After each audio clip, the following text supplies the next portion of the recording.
सुप्रभात शिशुगण। अच्छा, आजिकल गाँ गहली और सहर बजार रे भागवत टुंगी सब अच्छी। अच्छा, भागवत टुंगी रे कौन आलोचना हुए भागवत विषय? तुम मैंने जान कि ये भागवत आदि पुराण ग्रंथ केउंटार आसी? यह वेदरू आसी। यार मूल ग्रंथ होउची वेद। अच्छा, वेद शब्दर अर्थ कौन? वेद शब्दर अर्थ होउची ज्ञान। यह होउची आर्य मानकर सर्वपुरातन ग्रंथ। वेद होउची चारि प्रकारर।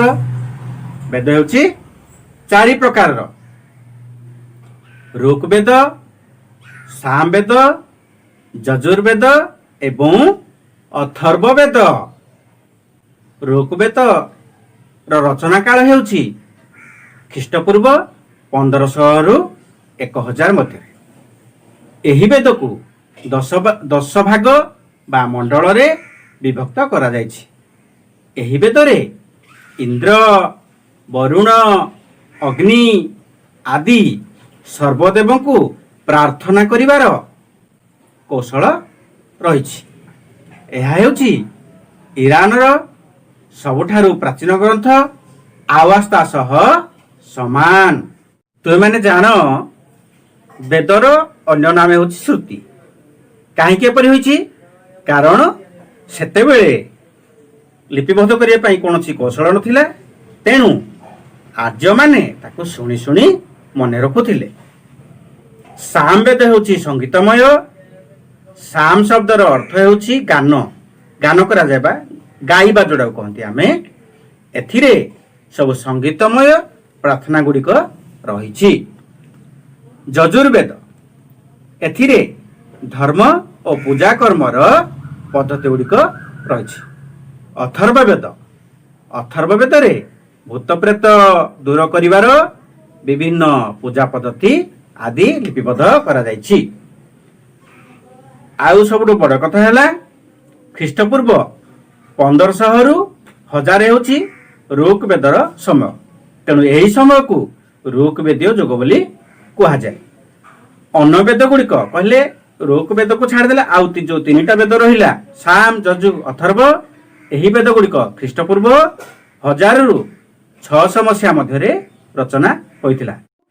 उपनिषद होछि वेदर एक अंश। वेदर एक अंश होछि उपनिषद। एथिरे आत्मा, परमात्मा, ब्रह्म और मोक्ष आदि विषय रे वर्णना करा जायछि। वैदिक साहित्य रु आर्य मानकर सामाजिक जीवन, अर्थनैतिक जीवन, धर्म और शासन व्यवस्था विषय रे आमे माने सब जानि पारु।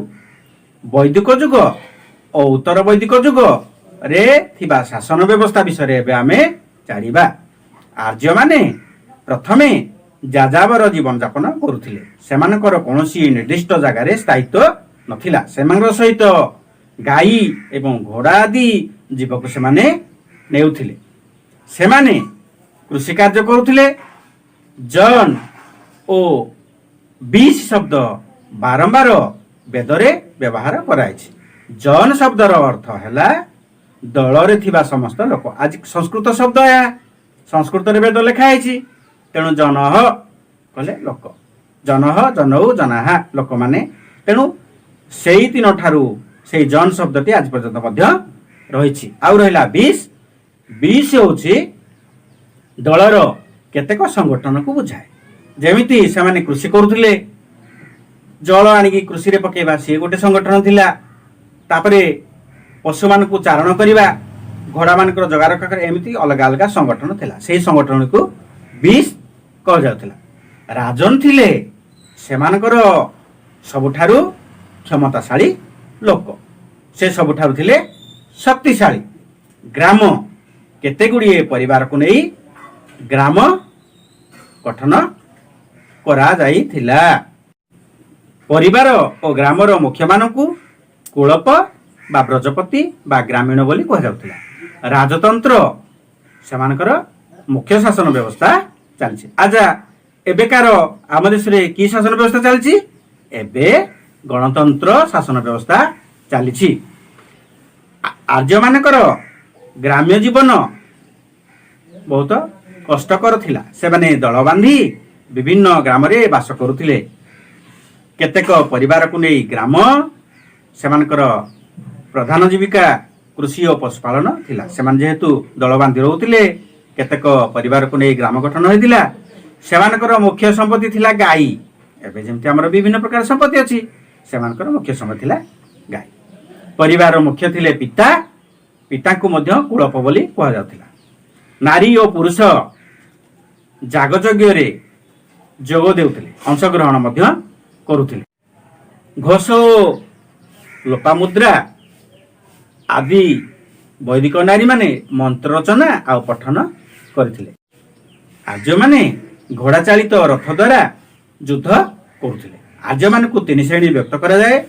ସେମାନଙ୍କ ମଧ୍ୟରେ ଥିଲେ ଶାସକ, ରାଜା, ତାଙ୍କ କର୍ମଚାରୀ ଏବଂ ଯୋଦ୍ଧା। ଏମାନେ ଥିଲେ ଶାସକ ଶ୍ରେଣୀର। ପୁରୋହିତ, ସେ ଥିଲେ ପୂଜା ପର୍ବଣ ଆଦି କାର୍ଯ୍ୟ କରୁଥିଲେ।